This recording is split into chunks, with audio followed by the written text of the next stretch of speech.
Oke Bapak Ibu, hari ini saya akan menyampaikan firman Tuhan dengan tema Yesus Kristus Sang Ajaib. Mari kita lihat Yesaya 9 ayat yang ke-5. Mari kita baca sama-sama Yesaya 9 ayat yang ke-5. 2, 3. Sebab seorang anak telah lahir untuk kita, seorang putra telah diberikan untuk kita, lambang pemerintahan ada di atas bahunya, dan namanya disebutkan orang penasihat ajaib, Allah yang perkasa, Bapa yang kekal, Raja damai. Biasanya ayat ini dibaca kalau pada saat perayaan Natal, karena memang saudara-saudara, ini adalah salah satu nubuatan kitab Yesaya tentang kedatangan Mesias yang nantinya waktu datang diberi nama Yesus. Nah, tetapi Bapak Ibu, ini Nabi Yesaya itu hidup kira-kira 750 tahun sebelum Yesus. Bayangkan, itu sangat lama. Dan dia bernubuat bahwa Mesias akan datang. Tapi saudara-saudara, ada yang menarik di sini. Saya pernah debat dengan seorang Islam. Lalu waktu saya gunakan ayat ini, dia bilang begini, ini menunjukkan Pendeta Ezra tidak tahu bahasa Indonesia. Kenapa? Karena ayat ini ditulis dalam bentuk yang lampau. Coba lihat Yesaya 9 ayat 5. Sebab seorang anak telah lahir, seorang putra telah diberikan. Kalau telah artinya sudah. Dan itu berarti zaman Yesaya, anak itu telah lahir, putra itu telah diberikan. Dalam Alkitab terjemahan lama dia bilang, karena seorang putra sudah jadi, seorang anak laki-laki sudah dikaruniakan. Jadi sudah. Kalau memang ini untuk Mesias, untuk Yesus, mestinya dia bilang seorang anak akan dilahirkan, seorang putra akan diberikan. Jadi ini tidak cocok pada untuk Yesus katanya.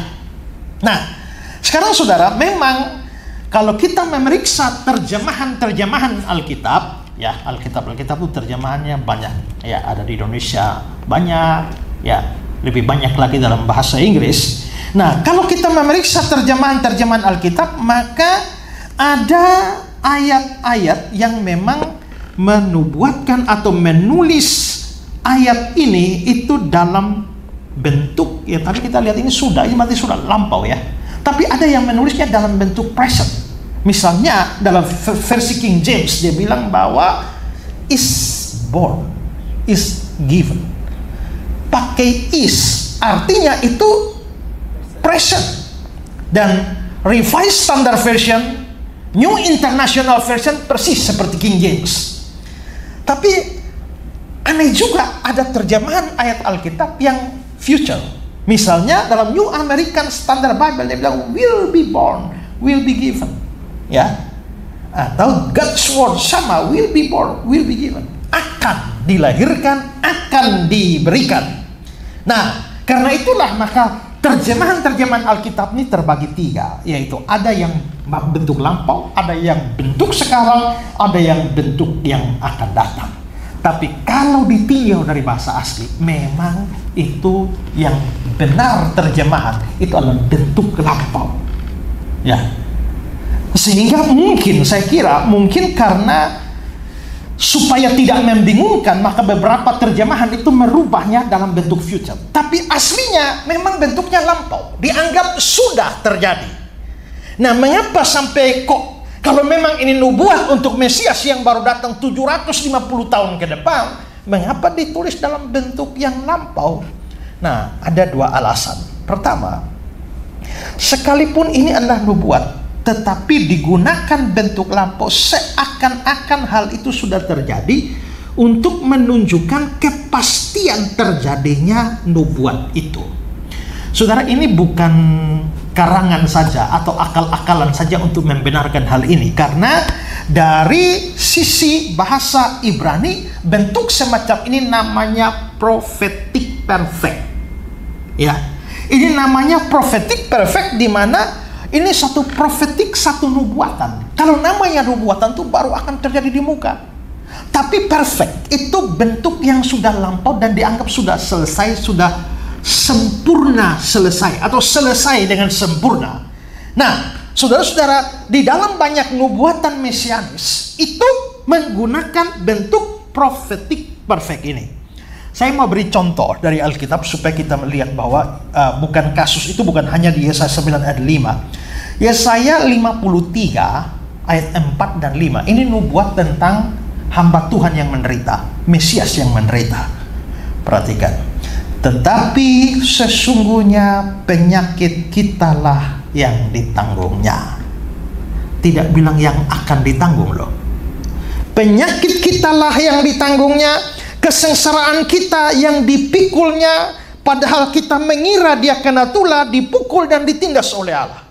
Ayat 5. Tetapi dia tertikam oleh karena pemberontakan kita, dia diremukan oleh karena kejahatan kita, ganjaran yang mendatangkan keselamatan bagi kita ditimpakan kepadanya, dan oleh bilur-bilurnya kita menjadi sembuh.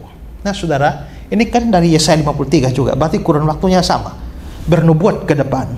Tapi saudara lihat sekarang, coba saudara perhatikan, saya kasih teks Ibrani. Saudara lihat yang saya kasih kotak merah, mungkin terlalu kecil di situ ya. Itu ada P di situ, itu adalah perfect. Dan perfect itu menunjuk pada sesuatu yang terjadi pada masa lampau dan sudah selesai dengan sempurna. Ya. Maka saudara lihat ayat-ayatnya itu perfect. 2 kotak itu perfect, yang 3 yang hijau itu ada namanya pual. Pual itu apa? Pual itu menunjuk dari akibat dari pekerjaan itu yang sudah selesai di masa lampau. Maka Yesaya 53 ayat 4 itu menunjuk itu peristiwa sudah selesai. Dan hasilnya sudah ada. Terus sama ayat 5-nya. Juga saudara lihat yang saya kasih kotak merah itu dari perfect. Yang 2 itu dari pual. Berarti peristiwa itu ditulis dari sisi tata bahasa, dianggap sudah terjadi, sudah selesai, dan hasilnya sudah ada. Padahal peristiwanya sendiri baru akan terjadi 750 tahun akan datang. Sekarang kita bergerak ke lihat yang lebih tua lagi. Mazmur 22. Ini ditulis oleh Daud kira-kira 1000 tahun sebelum Tuhan Yesus. Allahku, Allahku, mengapa engkau meninggalkan aku? Aku berseru tetapi engkau tetap jauh dan tidak menolong aku. Ini nanti terjadi pada Yesus di atas kayu salib. Allahku, Allahku, mengapa engkau meninggalkan aku? Tapi coba lihat dalam bahasa Ibrani ya, itu ada dalam bentuk perfect. Sudah terjadi pada masa lampau. Padahal itu 1000 tahun yang akan datang baru terjadi. Nah, masih banyak contoh bisa diberikan, tapi ini yang namanya prophetic perfect. Sesuatu yang belum terjadi karena masih nubuatan, tapi ditulis pada bentuk lampau, seolah-olah sudah terjadi, dianggap sudah terjadi, untuk menunjukkan kepastian bahwa itu pasti terjadi. Tidak mungkin tidak terjadi. Ya, kalau saya bikin jadwal mau datang ke sini juga pasti bisa berubah ya. Tahu-tahu ada sesuatu yang terjadi bisa cancel. Bisa. Itu ada kemungkinan, biarpun sudah dijadwalkan, ada kemungkinan tidak jadi. Tapi nubuatan ini masih 750 tahun ke depan, masih 1000 tahun ke depan, tapi pasti terjadi, tidak mungkin tidak terjadi, dan dianggap sudah terjadi. Prophetic perfect. Ya, Edward Young dalam tafsirannya tentang Yesaya, dia bilang begini, dia berbicara tentang kelahiran itu seakan-akan itu telah terjadi, sekalipun dari sudut pandang itu masih akan terjadi di masa yang akan datang. Itu pertama. Kedua, Yesaya menulisnya dalam bentuk lampau karena dia sudah melihat anak itu dalam penglihatan yang diberikan pada dia. Karena dia lihat anak itu sudah dilahirkan, maka dari sudut pandang Yesaya dia tulis seorang anak telah lahir, seorang putra telah diberikan. Albert Barnes bilang begini, bukan bahwa dia telah dilahirkan, bukan berarti anak itu telah dilahirkan pada waktu sang nabi berbicara, tapi dalam penglihatan yang bersifat nubuat, pada waktu peristiwa-peristiwa dari masa yang akan datang lewat dengan pikiran di depan pikirannya, dia melihat anak yang dijanjikan itu dan matanya diarahkan dengan sungguh-sungguh padanya. Dan karena itu dia menulis dalam bentuk lampau, seolah-olah itu sudah terjadi.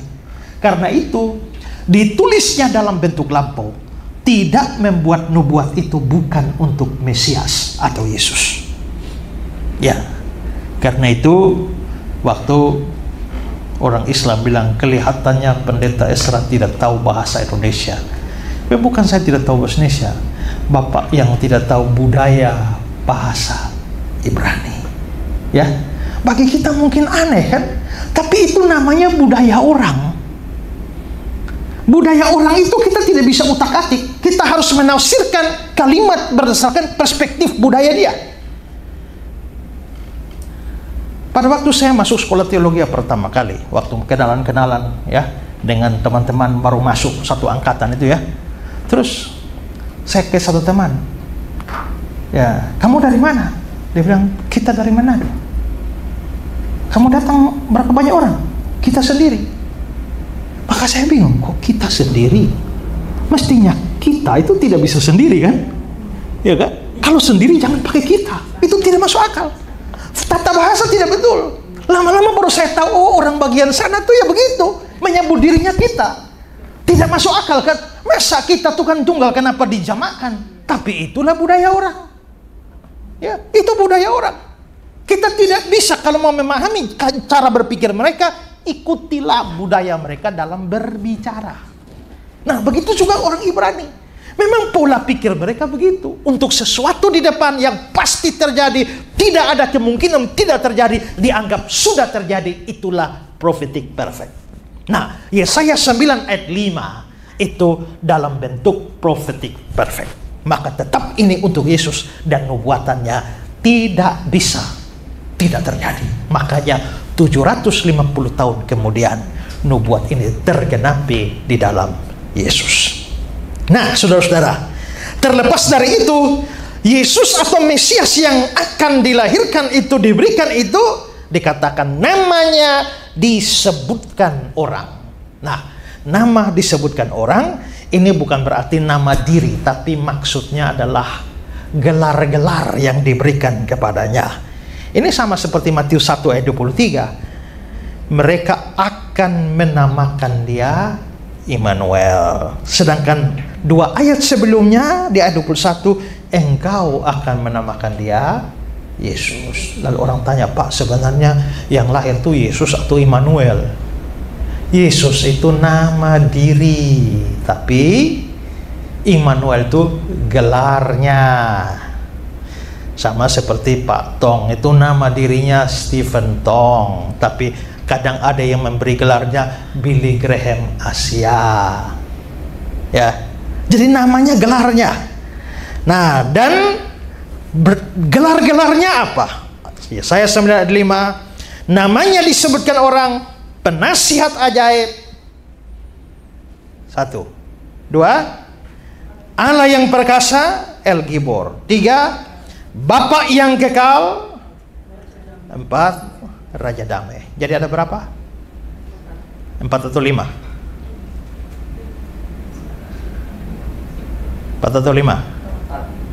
Namanya disebutkan orang, penasihat ajaib, Allah yang perkasa, Bapa yang kekal, Raja Damai. 4 atau 5?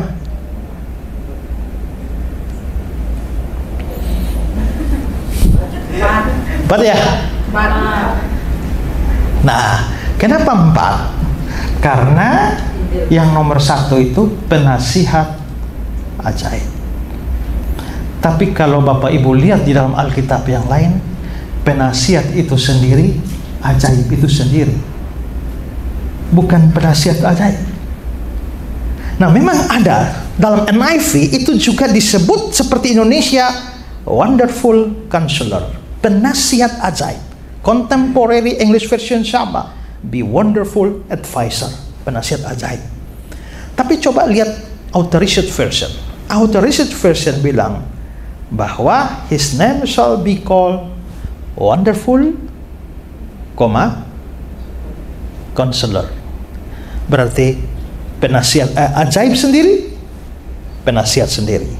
King James juga sama, wonderful, Counselor. Berarti dua.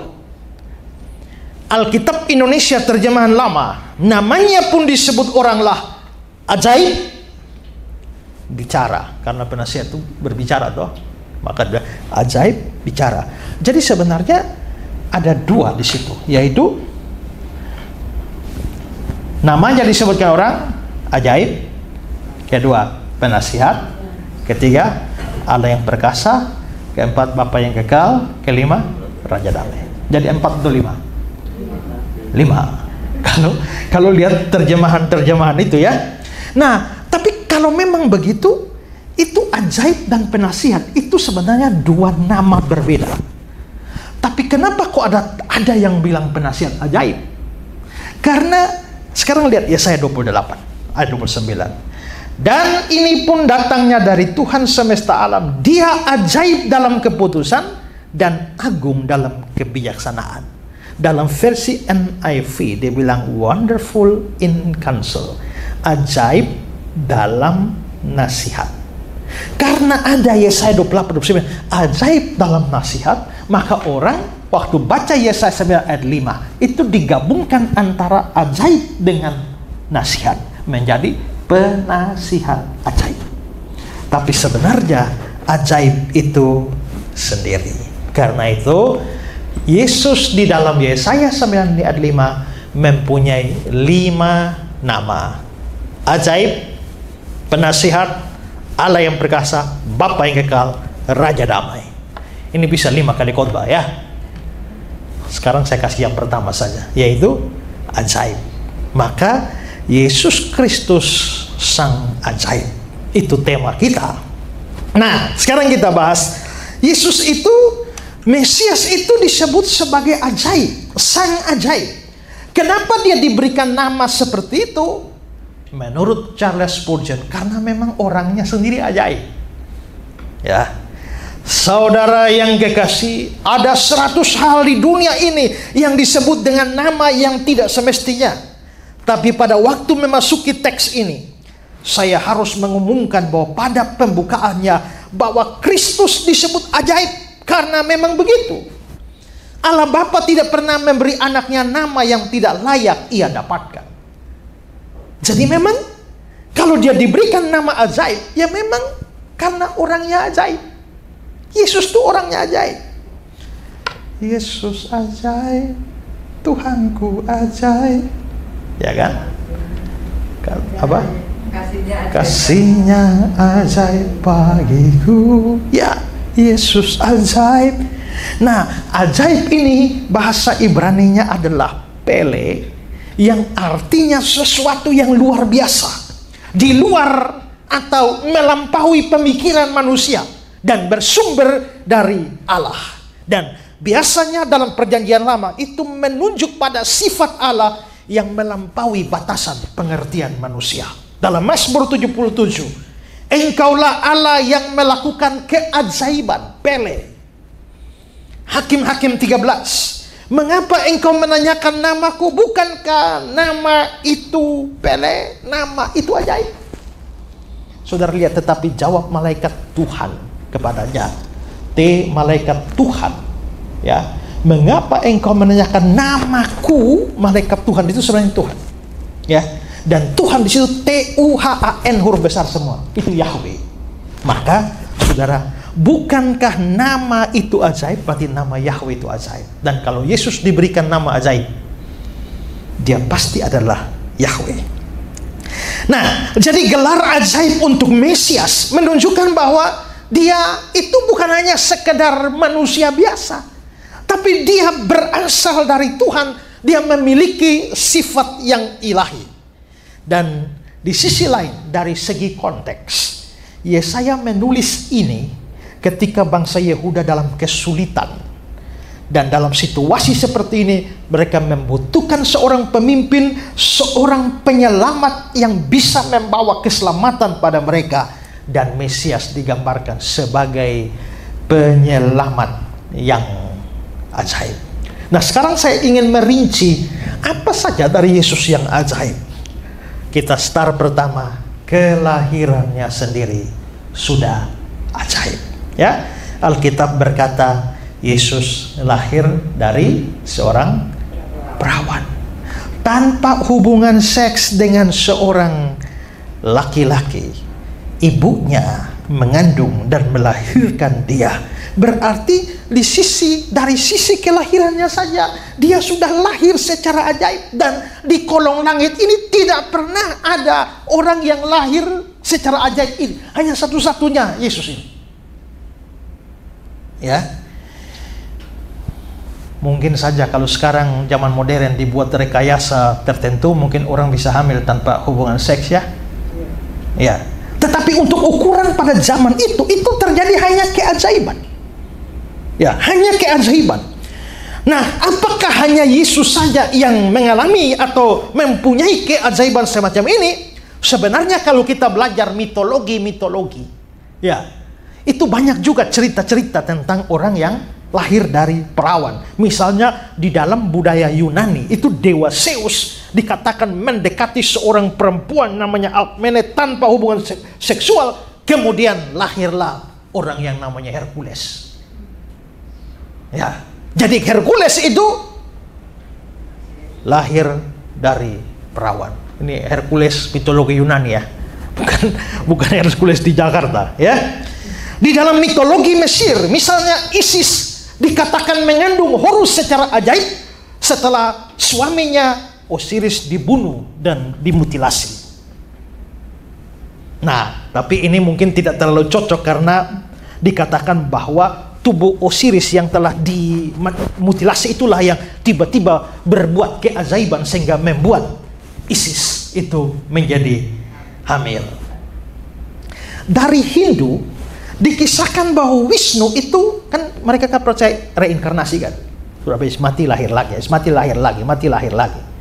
Jadi sekarang nih Ibu Edi kalau mati nanti lahir lagi dalam kehidupan yang akan datang. Ya, jadi kehidupan di siklus. Ibu Edi yang sekarang ini juga itu sudah pernah hidup dulu. Makanya ada aplikasi di internet itu bilang coba cari tahu sebagai apa Anda pada kehidupan sebelumnya, ya. Jadi saya iseng-iseng tadi kasih data saya semua, kasih muka, foto, di tag begitu, diputar-putar, ternyata saya ini dulu prajurit Romawi. Nah, ini karena itu konsep reinkarnasi. Reinkarnasi bisa terjadi berulang-ulang.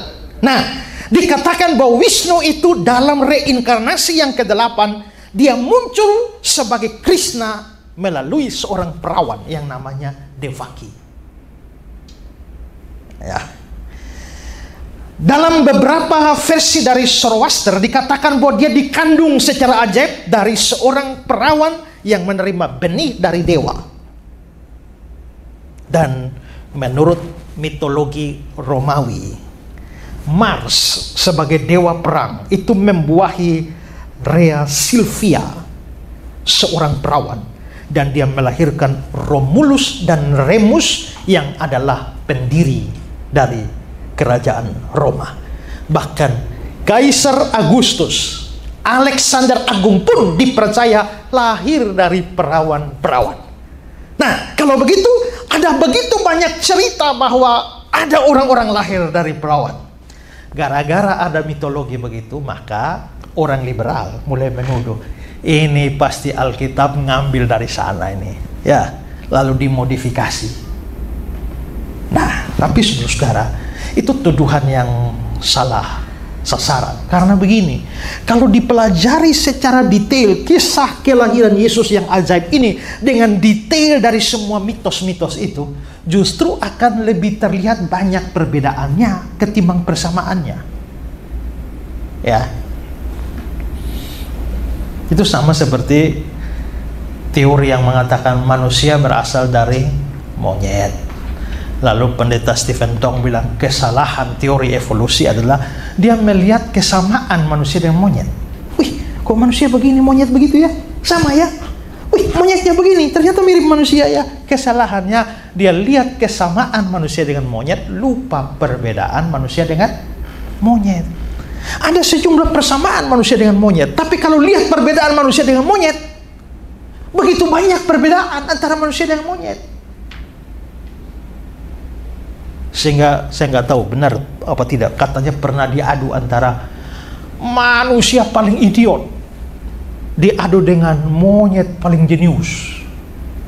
Entah diadu apanya ya, tapi hasilnya adalah monyet itu masih lebih pintar dari manusia paling idiot. Nah, lalu pendeta Stephen Tong berkata, memang monyet itu paling pintar. Monyet itu lebih pintar dari manusia idiot itu. Tapi manusia idiot itu kalau dia kawin, dia bisa melahirkan anak-anak yang besok jadi dokter, besok jadi guru, jadi profesor, jadi musisi, jadi artis dan sebagainya. Monyet itu 7 kali kawin pun ya anak cucunya tidak pernah lulus SD. Jadi jangan hanya lihat kesamaannya, lihat banyak perbedaan. Nah, mitologi itu dengan kisah kelahiran Yesus secara ajaib mungkin ada kesamaannya, tapi coba perhatikan perbedaannya, terlalu banyak perbedaan. Saya kasih kata-kata dari James Kennedy. Dalam kasus Zeus yang menjadi ayah Hercules melalui seorang perawan, kita menemukan apa yang biasa ditemukan dalam mitologi Yunani, di mana dewa-dewa tidak lain adalah manusia-manusia yang diperbesar menjadi ukuran dewa. Dan dengan dosa-dosa serta kelemahan manusia, hidup bersama dengan manusia. Dewa-dewa Yunani seringkali digambarkan sebagai lebih menyukai perempuan-perempuan manusia biasa. Tentang Buddha, ibunya menyatakan bahwa seekor gajah putih yang memiliki 6 taring dan pembuluh-pembuluh darah berwarna merah datang mendekatinya dan menyebabkannya mengandung bayi yang kemudian menjadi Buddha.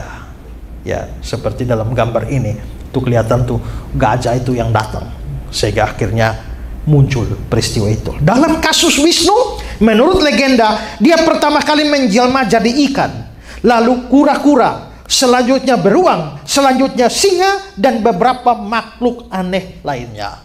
Seperti dalam gambar ini tuh mungkin di hasil-hasil reinkarnasi. Itu kan reinkarnasi itu bisa dalam bentuk binatang. Ya.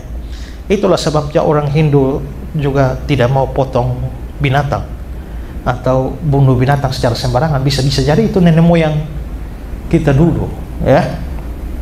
Sukar melihat hubungan antara cerita ini dengan kisah kelahiran Yesus. Dalam kasus Kaisar Agustus, dia mengaku bahwa ibunya Olimpia dihamili oleh seekor ular. Ini ular, ya. Nah, Alexander Agung juga mengaku bahwa ayahnya adalah seekor ular. Mengapa ini perlu disombongkan? Sungguh tidak bisa dipahami. Jadi jelas bahwa mitos-mitos itu, semua mitos kafir, sangat jauh berbeda dari cerita kisah kelahiran Yesus. Dan kisah kelahiran Yesus tidak mungkin disamakan dengan mitologi itu. Seorang namanya Thomas Thornburn, semua cerita yang bermacam-macam mengenai kandungan dari kelahiran yang gaib ini, yang kita temui dalam dongeng-dongeng dan sejarah mitologi, umumnya mempunyai satu unsur serupa. Semua justru menunjukkan perbedaan dan ketidaksamaan, dan bukannya persamaan di antara cerita kelahiran Yesus dalam agama Kristen di dalam dongeng-dongeng yang beredar di kalangan agama-agama kafir. Semua itu mitologi. Tapi pada waktu cerita Yesus lahir dari perawan diceritakan oleh Lukas, Lukas memulai Injilnya pasal 1 sebagai sebuah catatan sejarah. Ya, dia bilang di ayat 34, karena itu setelah aku menyelidiki segala peristiwa itu dengan seksama dari asal mulanya, aku mengambil keputusan membukukan dengan teratur bagimu, supaya engkau dapat mengetahui bahwa segala sesuatu yang diajarkan padamu sungguh benar. Pasal 1, pasal 2 dia langsung mulai dengan cerita kelahiran Yesus dari perawan. Berarti dia bercerita ini sebagai sebuah catatan historis dan bukan sebuah mitos atau legenda yang berkembang. Butuh waktu yang lama. Maka harus disimpulkan soal kelahiran yang ajaib. Nah, ada satu manusia di dunia ini yang sama. Berarti dalam kelahirannya Yesus sendiri paling ajaib. Ya, itu pertama. Sekarang yang kedua, kepribadian Yesus ini juga bukan ajaib, ini maha ajaib ini. Ya, karena apa? Karena dia ini sebelum Natal dia satu pribadi, namanya pribadi sang anak, sang logos, pribadi kedua dari Tritunggal. Dia satu pribadi, tapi hakikatnya satu, yaitu hakikat Allah. Waktu dia jadi manusia, waktu Natal, dia tidak melepaskan ilahinya ini. Allahnya dia tidak lepaskan. Cuma dia ngambil manusianya, hakikat manusianya, ditambahkan pada pribadinya. Sehingga sebelum Natal dia satu pribadi, satu hakikat. Waktu Natal ketambahan hakikat. Maka satu pribadi dengan dua hakikat, hakikat Allah, lalu hakikat manusia. Dia mengambil seluruh kemanusiaan kecuali dosa. Ibrani 2 ayat 14 itu ya. Karena anak-anak itu adalah anak-anak dari darah dan daging, maksudnya manusia itu terdiri dari darah dan daging, maka dia, Yesus juga menjadi sama dengan mereka, mendapat bagian dalam keadaan mereka, yaitu darah dan daging. Dia ngambil semua. Nah, jadi saudara bayangkan, sekarang dia setelah atau pada saat Natal, dia menjadi satu pribadi dengan dua hakikat yang berpadu dalam pribadinya. Tapi pribadinya cuma satu. Karena pribadinya satu ini, tapi dua tabiat atau dua hakikat. Dua hakikat ini tidak muncul pada saat yang bersamaan. Dia satu pribadi dengan satu kesadaran, tapi dengan dua hakikat.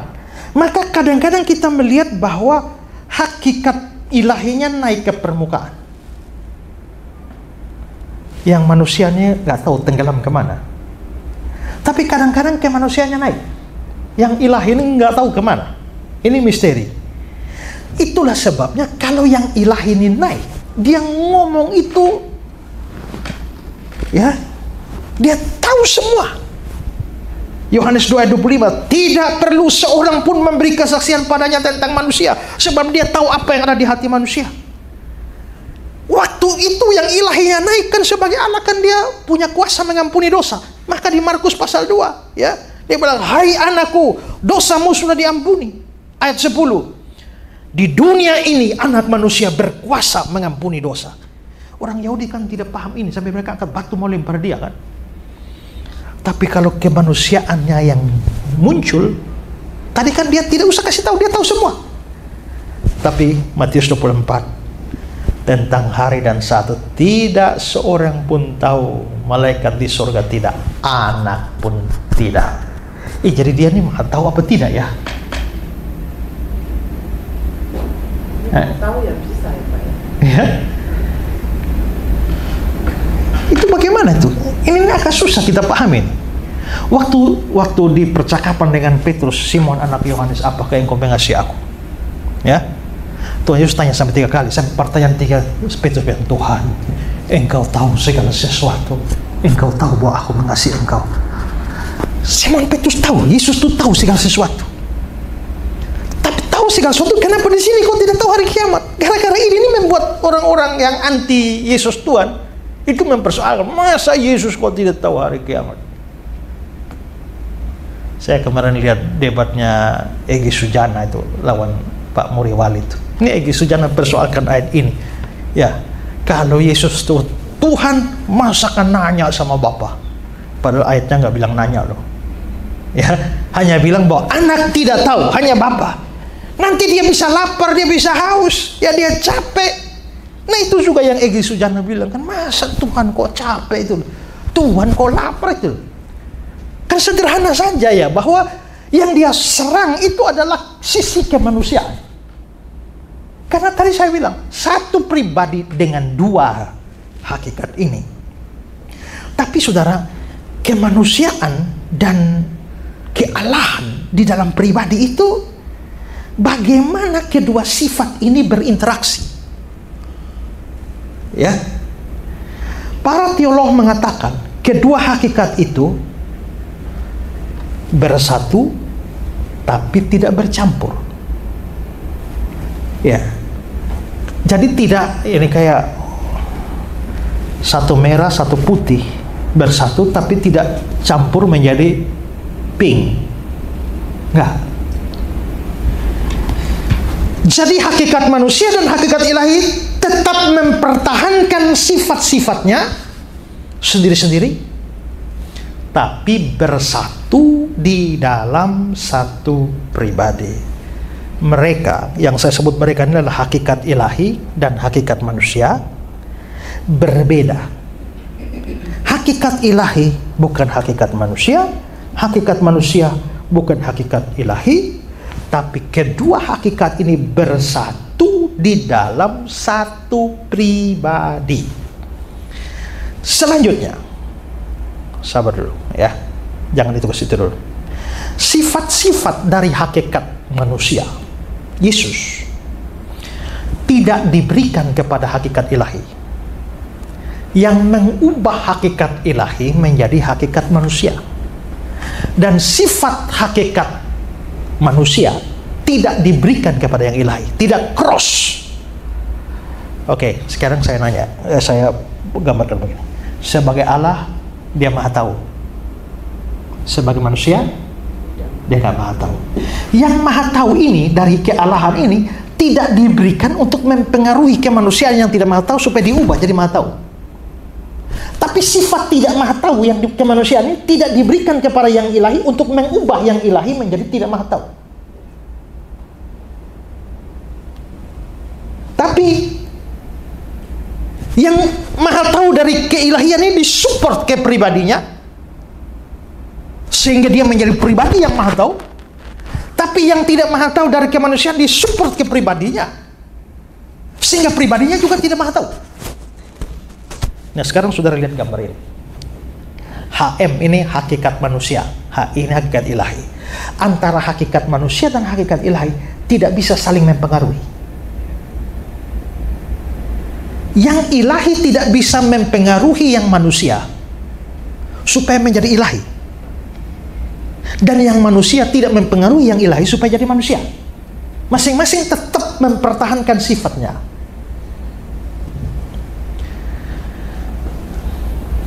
Satu-satunya perkecualian di sini hanya dalam kasus. Nah, sekarang saya tanya, menurut saudara, Yesus itu mungkin tidak untuk berdosa?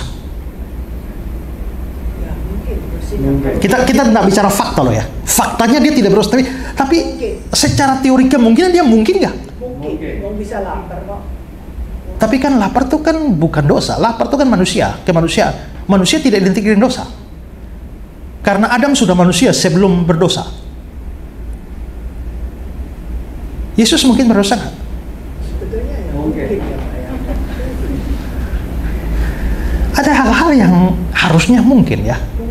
Karena kalau mungkin, kalau nggak mungkin, berarti dia, untuk apa iblis cobai dia ya? Lalu dia bilang, ya Bapa, jikalau sekiranya mungkin cawan ini lalu. Berarti ada kemungkinan dia tidak taat. Berarti dia mungkin dong. Tapi Yesus datang sebagai juru selamat menyelamatkan kita. Kalau juru selamatnya sampai berdosa satu kali saja, batal itu rencana keselamatan. Tapi kalau nggak mungkin berdosa, nggak mungkin jadi juru selamat, karena nggak merasakan. Iya. Oke, sekarang pikirkan ini lagi.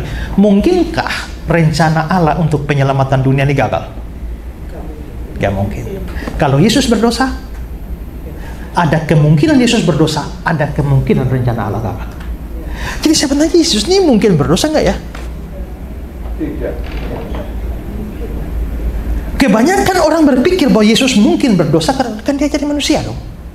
Kalau dia nggak mungkin berdosa, dia tidak merasakan perjuangan kita waktu menolak dosa itu bagaimana?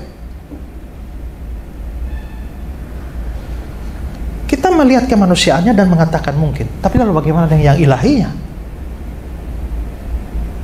Nah, para teolog mengatakan harusnya dia mungkin berdosa, tapi yang ilahi itu melakukan intervensi kepada hidup manusia, sehingga akhirnya mestinya secara manusia dia mungkin berdosa, tapi menjadi tidak mungkin karena intervensi yang ilahi. Hanya dalam kasus satu ini ada intervensi, tapi sisanya nggak ada intervensi dari ilahi kepada manusia.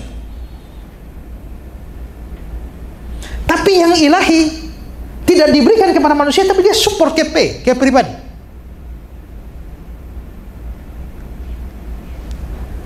Oke, sekarang mikir ya.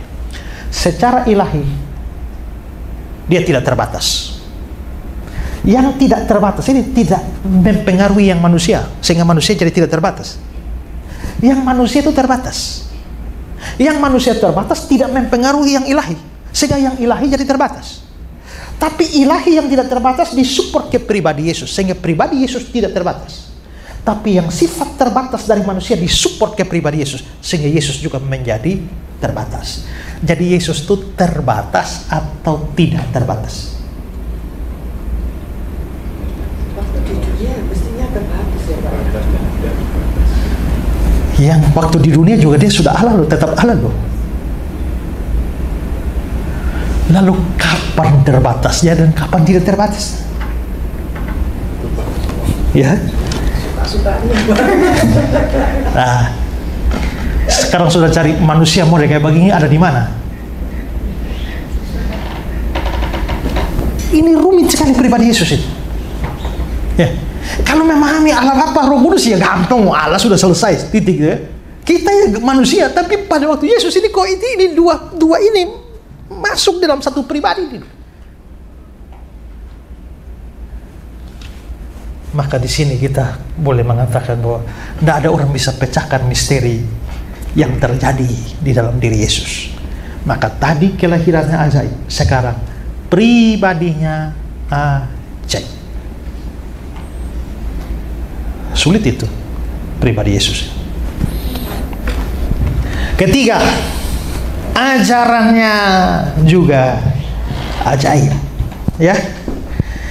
Nah, saudara, kalau hanya mau acaranya bagus, juga di toko di dunia ini juga banyak yang punya ajaran bagus ya, bukan hanya Yesus.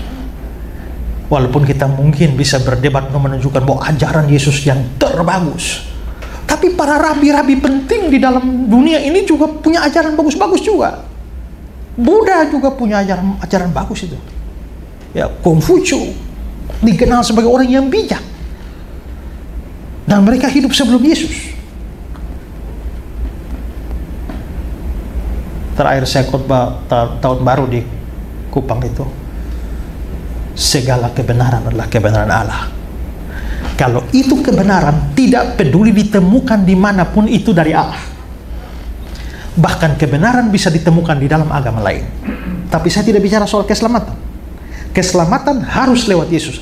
Tapi kebenaran itu bisa ditemukan di tempat lain, bahkan di agama lain. Hanya masalahnya adalah bahwa kebenaran di sana sudah bercampur dengan kesalahan dan dosa, dan kebenaran di sana tidak bisa menyelamatkan. Itu dianggap sebagai puing-puing kebenaran, sisa-sisa kebenaran. Mengapa bisa ada sisa? Karena ada wahyu umum. Waktu wahyu umum itu Allah memberikan kebenaran kepada makhluk ciptaan. Dan pada waktu dia berikan kebenaran kepada makhluk ciptaan itu, pada waktu dosa terjadi, sisa-sisanya itu masih ada. Maka kita bisa lihat, ternyata Buddha bisa ajarkan benar, Zoroaster bisa ngomong benar, Konghucu, Lao Tse, dan lain-lain bisa benar. Tapi bukan hanya keindahan moral ya, tapi ada satu hal yang ajaib dari Yesus ini adalah bahwa dia hampir selalu berbicara tentang dirinya. Ya, dia bicara soal Bapa. Tapi habis bicara Bapa, dia bicara bahwa dia punya hubungan spesial dengan Bapa, yaitu dia anaknya. Ini yang bikin orang Yahudi marah, mau lempar dia dengan batu. Dia bicara soal kerajaan Allah, tapi dia juga mengkaitkan dirinya sebagai tokoh penting dalam kerajaan itu. Dan dia mengidentikan kehadirannya sebagai kehadiran kerajaan Allah.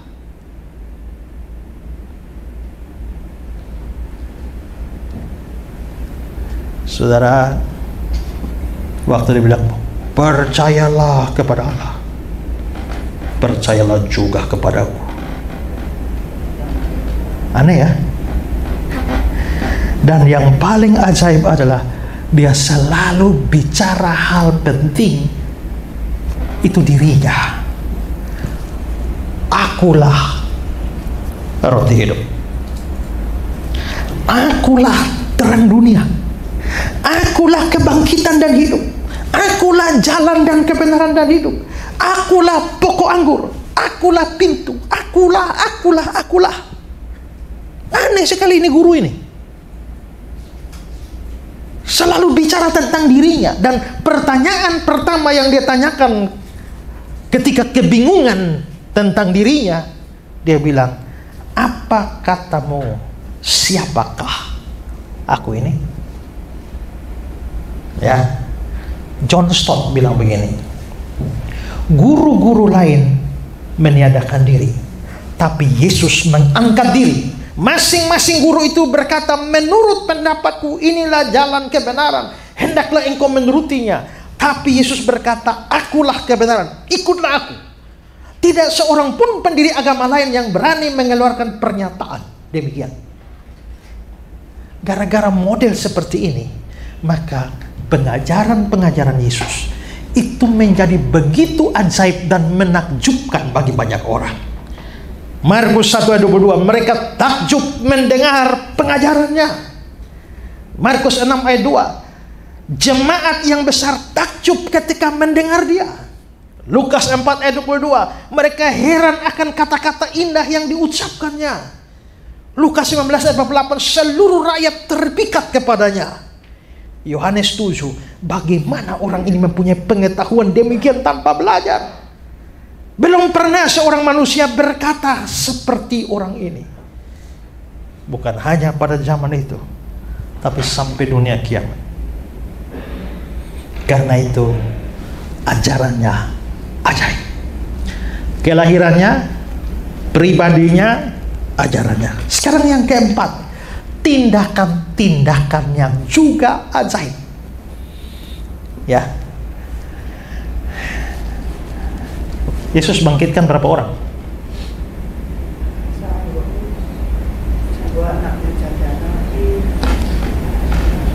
Anaknya janda Nain, Lazarus,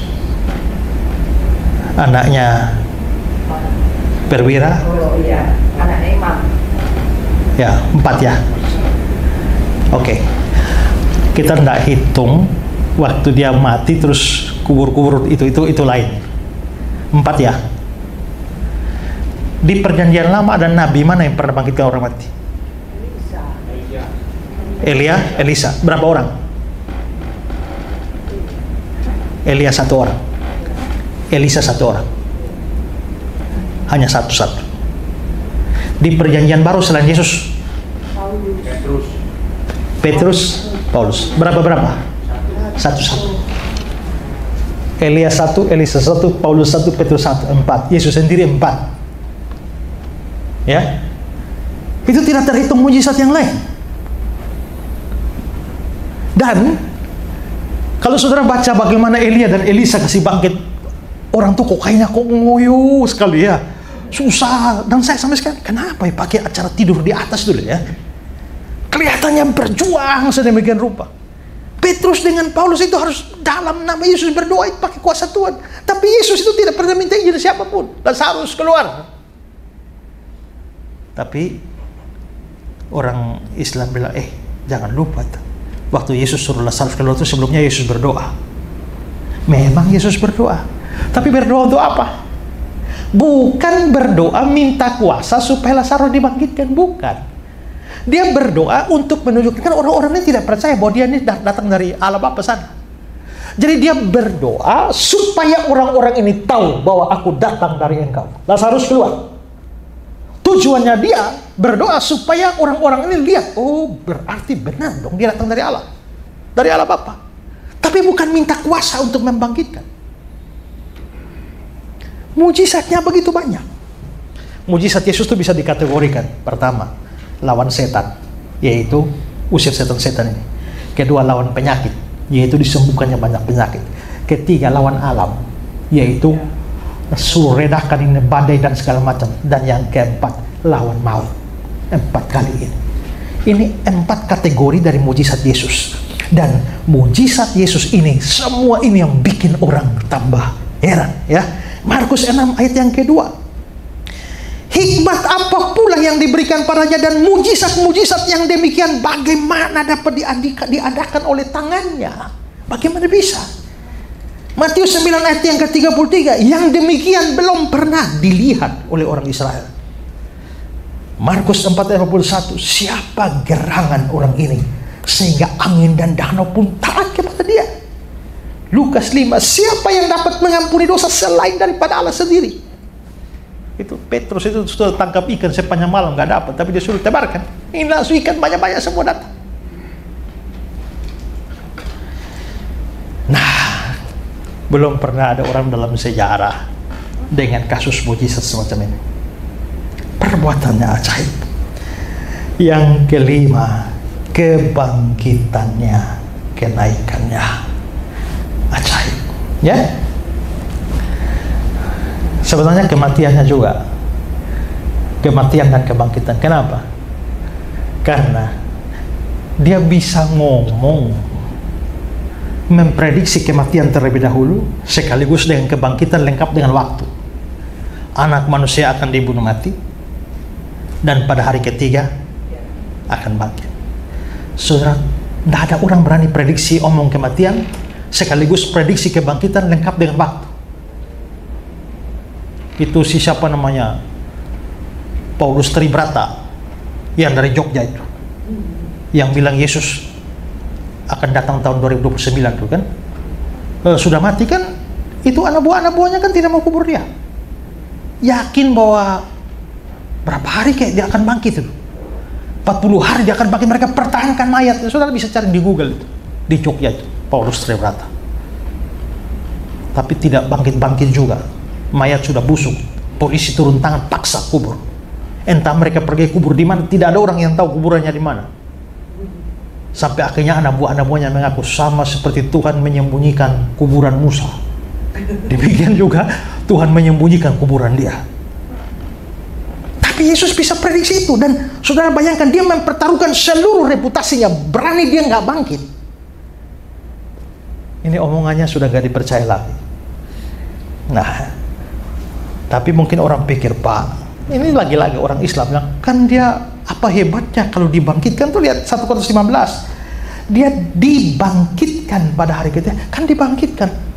Kalau dibangkitkan juga, kalau saya juga mati kan, kalau dibangkitkan kan saya juga bangkit. Apa istimewanya? Memang kalau hanya dibangkitkan dia nggak istimewa. Yang hebat adalah yang membangkitkan. Tapi Yesus itu bukan hanya dibangkitkan, dia memang dibangkitkan oleh Bapa, oleh Roh Kudus. Tapi dia juga bangkit sendiri. Ya, lihat Yohanes 10. Aku memberikan nyawaku untuk menerima kembali. Tidak seorang pun mengambil daripadaku, melainkan aku memberikan. Dia memberikan nyawa menurut kehendakku sendiri. Aku berkuasa memberikannya, berkuasa mengambil kembali. Dia berkuasa mengambil nyawa kembali. Yohanes 2. Rombak bait Allah ini dalam 3 hari aku akan bangun kembali. Yang dimaksudkan bait Allah adalah tubuhnya sendiri. Artinya apa? Bunuh aku, rombak bait Allah ini. Dalam 3 hari aku akan mendirikan kembali. Dalam 3 hari aku akan bangkit. Ya. Dan ternyata dia bangkit 3 hari. Setelah bangkit, ini bukan halusinasi. Karena halusinasi itu hanya sekejap saja. Biasanya hanya dilihat oleh 1-2 orang saja. Tapi ini Yesus ini lebih dari berapa banyak orang itu? 500 orang menurut catatan Paulus. Halusinasi itu tidak bisa diajak bicara, tidak bisa makan bareng-bareng, tidak bisa diraba. Tapi Yesus datang, mari raba. Hantu tidak punya tulang dan daging seperti yang kamu lihat padaku. Betul-betul bangkit. Dan naik ke surga. Kisah 1. Terangkatlah dia, disaksikan oleh mereka dalam awan. Oh, ini melawan hukum gravitasi itu ya. Nah, terangkat. Maka kelahirannya ajaib, pribadinya ajaib, ajarannya ajaib, tindakan-tindakannya ajaib, kematian, kebangkitan, kenaikannya ajaib. Maka full ajaib. Pantas Yesaya 9 ayat 5 terjemahan lama, namanya disebut oranglah ajaib. Ya, ini luar biasa ya kalau belajar tentang Yesus ya. Ini harus bikin kita bangga pada Yesus. Sekarang lebih daripada itu, iman kepada Kristus sang ajaib. Nah, kalau kita sudah melihat Yesus sebagai yang ajaib, maka kita harus beriman kepada Dia. Beriman kepada orang yang ajaib ini. Pada waktu kita beriman kepada Dia yang ajaib ini, minimal 2 hal terjadi dalam hidup kita. Pertama, ada perubahan ajaib dalam hidup saudara. Ya, ini sisi praktisnya. Ya, bahwa kalau sang ajaib itu masuk ke dalam hati saudara, dia mesti menciptakan perubahan ajaib. Petrus pernah menyangkal Yesus, ya, tapi ketika dia dipulihkan oleh Yesus dan dia mulai bersaksi, lihat reaksi orang-orang. Ketika sidang itu melihat keberanian Petrus dan Yohanes, tadinya kan penakut sampai menyangkal, tapi sekarang begitu berani. Lalu heranlah mereka. Ajaib nih, manusia penakut tadi yang sampai menyangkal, kok tiba-tiba hanya berapa hari kemudian berubah menjadi pemberani yang luar biasa. Keajaiban dalam hidup dia.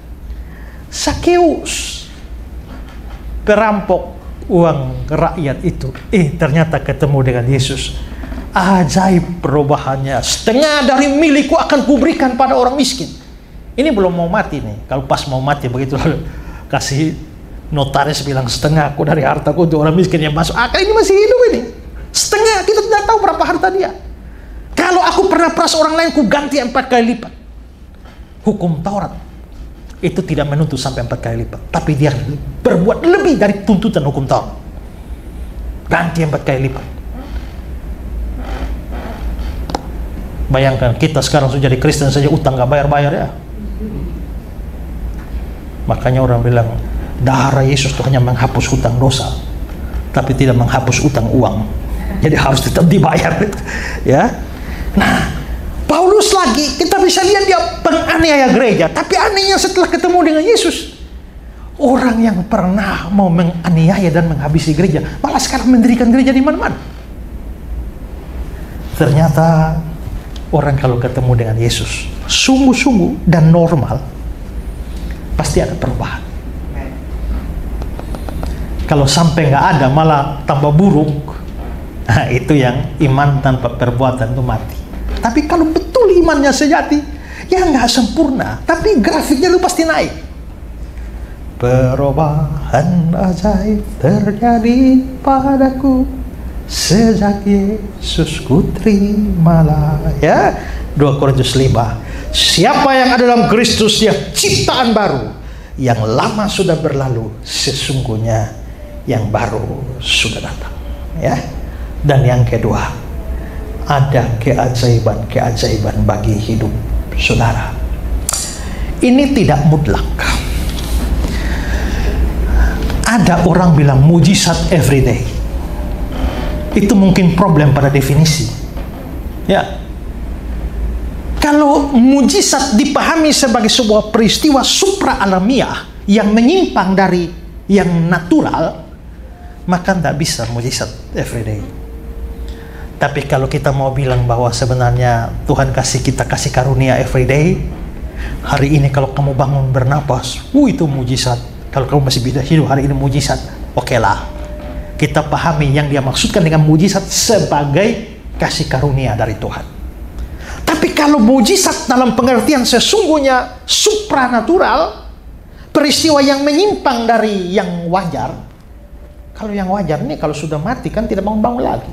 Tapi tiba-tiba terjadi penyimpangan kok bangun. Nah, ini namanya mujizat. Ya, kalau dari lantai 7 lompat dan dia ke bawah, nah itu namanya natural ya. Tapi tahu-tahu ke atas, nah itu namanya supranatural. Itu mujizat. Nah, dalam pengertian yang kedua ini, yang supranatural itu tidak harus selalu terjadi, tapi bisa terjadi kalau Tuhan berkenan.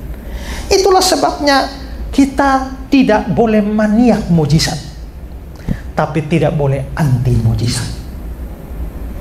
Ada banyak orang karismatik maniak mujizat, mau mujizat terus. Tapi ada orang liberal yang anti mujizat dan merasa bahwa mujizat itu tidak ada lagi.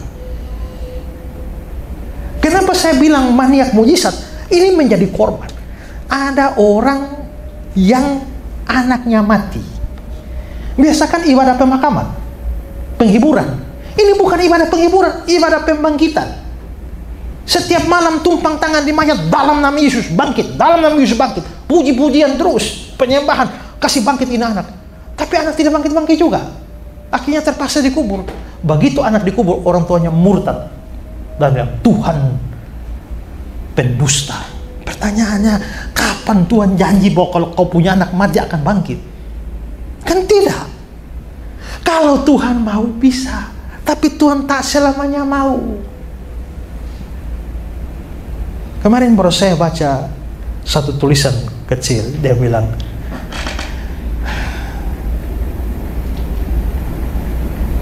ada orang yang melayani Tuhan, tapi ada orang yang mau dilayani Tuhan. Ya, kalau saya melayani Tuhan artinya Tuhan punya mau apa, saya ikut. Tapi kalau saya punya mau apa, Tuhan ikut. Namanya saya dilayani Tuhan. Tuhan saya mau ini, Tuhan ikut.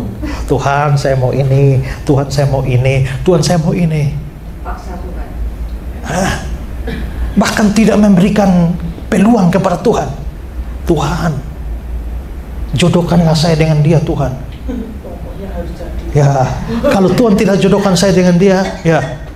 Nah, ya. Kalau kami tidak berjodoh, ya, dia jodoh orang lain, putuskan dia dengan jodoh orang lain, jodohkan kembali denganku.